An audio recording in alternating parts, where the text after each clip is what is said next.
Okay, ngayon pag-uusapan natin yung aking mga ginagamit kapag nagbi-breed na ako, yung aking mga whelping box. Yan, yung tatlong whelping box ko at ganoon din yung aking winning cage na ginagamit ko lagi. Sasabihin ko sa inyo yung mga design niya at ganoon din yung kabutihan at ganoon din yung mga maling nagawa ko at ganoon din yung mga sizes para kung gagayahin nyo, makakatulong ito sa inyong breeding. Kung bago sa aking YouTube channel o pala si Tony Boy, ang inyong veterinarian, please like, comment, and subscribe, and let's begin!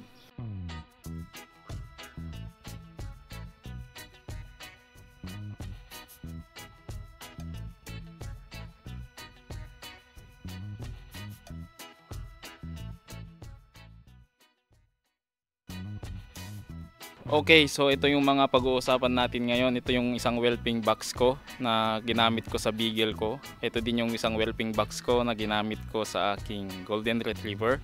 At ganoon din, ito yung aking isang whelping box na ginamit ko sa aking Siberian Husky. At ito din yung aking cage ng puppies na ginagamit ko tuwing nagwi-weaning ako o kapag nagwawalay na ako ng mga puppies.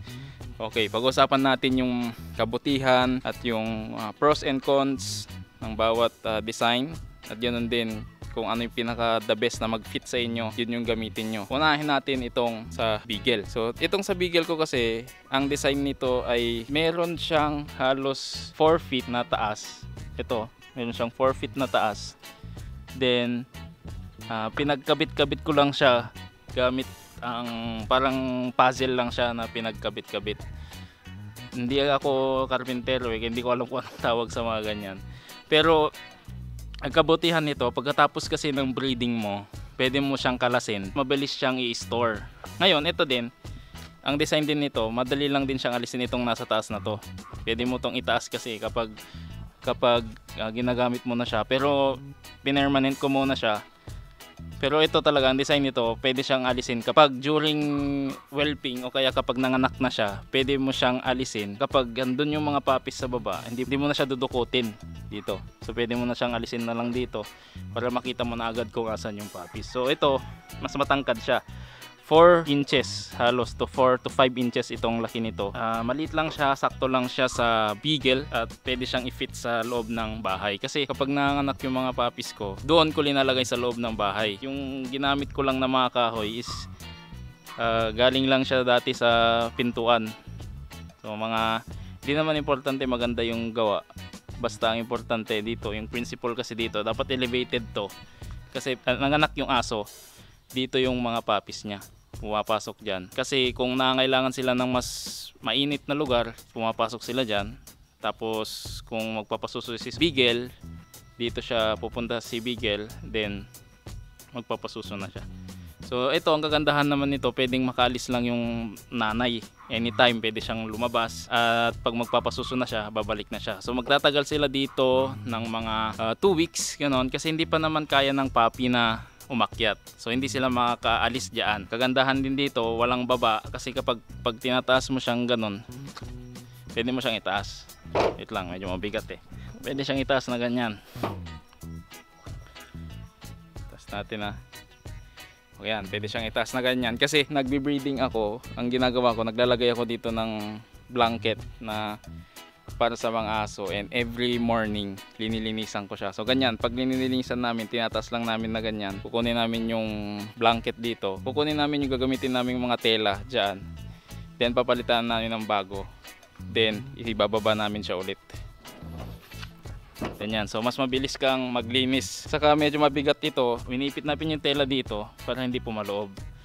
Kaya yan, yung design na yan, napakaganda para sa small breed na beagle. So dito na naman tayo sa isa kong design na ginamit ko sa aking golden retriever. So dito naman kasi, noong panahon na yun, nagsabay-sabay kasi yung mga aso na mag-hit. Kaya tatlo yung aking whelping box. Kasi naranasan ko na kapag nag-hit yung isa, sunod-sunod sila hit, sabay-sabay silang mga anak. So dito naman sa isang design na ito, so ang principle lang nito, mas mababa ito, mga 3 inches lang yan.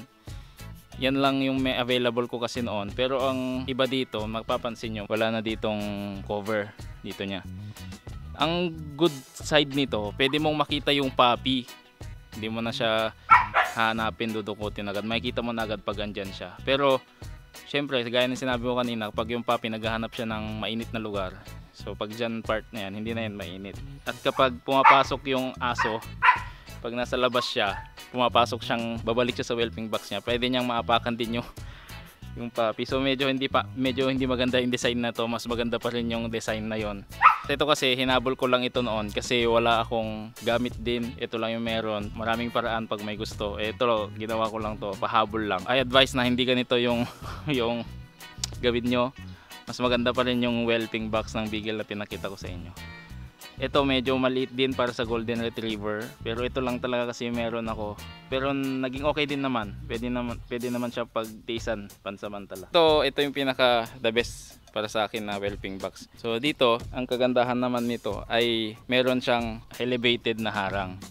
Kapag kasi ito ang ginamit mo naman na whelping box, pwede mong hindi mo naalisin yung puppies kahit nakakataas na sila. Kasi mas maganda tong elevated na to kasi pwede mo silang i-stay dyan ng matagal bago mo ilipat dito sa ating cage para sa mga puppies. Ito naman, kahit nakakaakyat na sila, meron naman siyang harang. Pwedeng dito sila ng 3 weeks to 4 weeks. Pwede sila dito. Yun nga lang, ang magiging problema mo dito kasi masyado siyang malaki. So kapag masyado siyang malaki tapos hindi siya pwedeng kalasin agad, mahirap siyang i-store, mahirap siyang ilagay sa pagkatapos mong gamitin. Hindi mo siya mabilis na i-imbak. Pero ito yung pinaka the best na design ko. Ito ay isang gawa lang to sa isang, pag bumili kayo, ito 1/2 lang yata to. 1/2.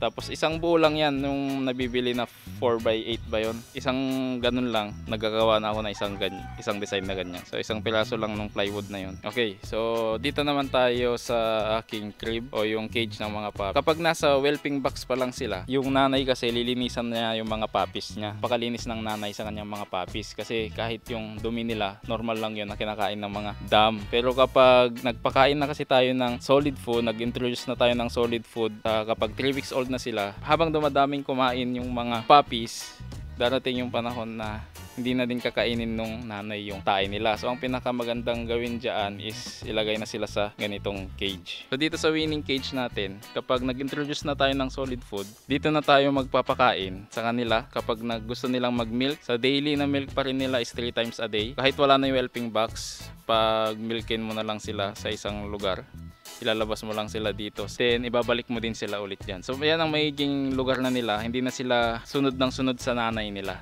Dito na sila mag-i-stay hanggang sa totally walay na sila, hanggang sa totally wind na sila sa kanilang nanay. Makakabuti din yun sa dam kasi hindi masyadong madadry yung gatas ng dam. Makakabuti din ito na dito ka magpakain kasi kapag nagpakain ka dito, yung dam o yung nanay hindi niya maagawan yung mga puppies niya. Pag dito yung tae nila bababa, and every morning mabilis ka lang maglinis. Kapag nasa whelping box pa kasi sila, mahirapan ka talagang maglinis kapag hindi na kinakain ng nanay yung tae nila. Dito mabilis ka maglinis. Ang nakita ko lang na hindi maganda sa design na to is kapag maliliit pa talaga yung puppies, lumulusot yung ulo nila dito sa bilog na to, sa butas na to. Pero kapag malalaki naman, hindi naman lumulusot. Ang ginawa ko, naglagay ako dito ng parang chicken wire. Inalis ko lang ngayon. Basta maglagay kayo dito ng harang na hindi lang nila mailusot yung ulo nila. Yun lang naman nakita kong pangit dyan. Kasi pag maliliit pa talaga sila na linagay mo dyan, lulusot yung ulo nila dito. Tapos maiyak sila. Hindi ko alam kung bakit nila nilusot yung ulo nila dyan. Pwede ka na maglagay dito ng automatic drinker nila. Pwede mo ikabit dito. Yung pakainan nila, wait lang, kukunin ko yung pakainan nila. Ayan, hindi pa nalinis. Pero ganyan yung gamit kong feeder nila. Galing yan sa mga baboy. Pag nagki-creep feeding sila sa baboy, galing yan doon na hiningi ko sa aking kaibigan. Maganda yan kasi mabigat to. Mabigat. Hindi nila kayang itulak. At ganoon din, pabilog siya. So lahat sila makakakain. So dyan ako nagpapakain. So yung sukat pala ng ating cage ay yung doon hanggang doon ay 3 feet. Tapos yung dito hanggang dito ay 4 feet. Then yung yung mat, anong tawag dito? Hindi ko alam. Basta itong square na to, yung matting na to, matting yata ang tawag dito, is isang piece lang din yan. So pag bumili ka kasi niyan, 4 feet by 8 feet din yata yung size nito. So isa lang yung ginamit ko sa buong yan.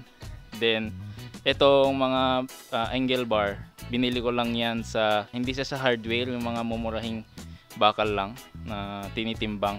Tapos yun yung presyo pag tinimbang. Then itong matting, plastic matting natin is color white. Mas mura yung colored dito. Hindi ko alam kung bakit mas mura yung colored, pero white is mas mahal. Pero yun yung kinuha ko, pero okay naman hanggang ngayon. Napansin ko kasi sa colored, parang pagkalipas ng ilang mga months, nagiging kwan siya, crispy, mabilis siya masira. Itong white, hindi ko pa napansin na nagkaroon ako ng kwan, butas. So ginamit ko ditong plastic matting ay 3. So 1, 2, 3, tapos 4, 4 pala. So 4 na plastic matting yung ginamit natin. So 4 ang bili ko noon ay 1,000 sa 4. Kaubuuan nito umabot ako ng 2,500 to 3,000. Then pinapinturahan ko din siya ng white. Nung bagong gawa ito, okay pa yan, pero nakailang winning na ako dyan. So yan laging ginagamit ko pag nag-win ako. Okay, yan lang po ang ating video ngayon. Kung natuto ka, i-like mo naman yan, i-share mo naman yan. Ayos, hayop sa galing, hanggang sa muli.